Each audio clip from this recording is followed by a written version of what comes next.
Hello and welcome. This is the Lazy Yogi YouTube channel. I figured I would start a YouTube channel in order to expand upon and talk a little bit more about the kinds of things that my blog addresses. Those are topics ranging from Hinduism and Buddhism to just meditation, mindful living, and the general facets of the human condition. I just feel like it's an important thing for people to really bring into their lives. A lot of people, when they think of spirituality, a lot of things go through their minds. It could be, they could think of yogis sitting on Himalayan mountaintops, oming their brains out, striking awesome poses and whatnot. Or they'll think of hiking through the woods and being close to nature.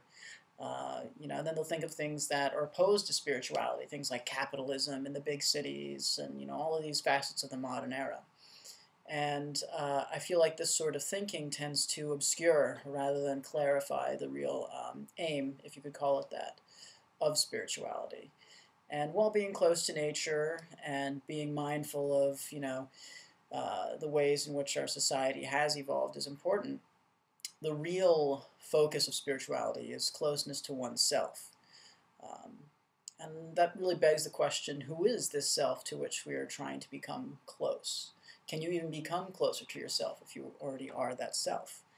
And the real, I guess I would call it obstacle towards coming to know that is our fixation on our bodies and our minds.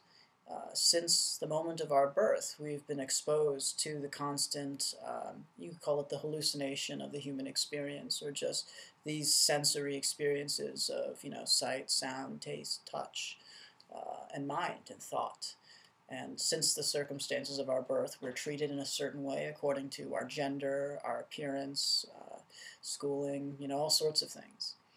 And so I often advocate meditation as a way of really coming to know really the feeling of your own existence without the context of compulsive thinking and this, I guess you would call it just, I guess also a compulsive habit of identifying, of thinking I am this or I am that, deriving identity from things that you really never had any control over, or things that you do have a small degree of control over, but nothing really so far in the larger scheme of things.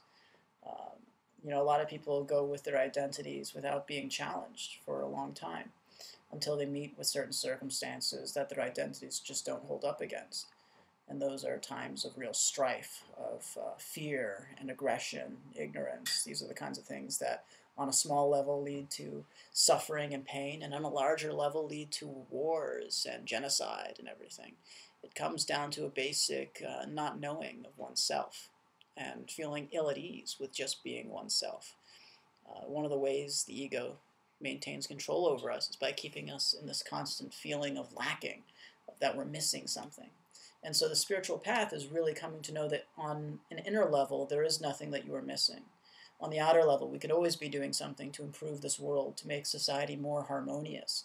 But harmony on the outer level will only really come into being when we have harmony on our inner level, on the level of not feeling divided, not feeling confused, all of these. The only tool with which you have to help the world is yourself.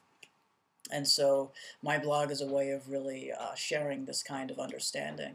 And so every week now I will put up one of these videos and really talk about, the gist of whatever's been going on my blog for the week, and answer a few of the most common questions. So if you have any that you would like to submit, you can find my blog at lazyyogi.org.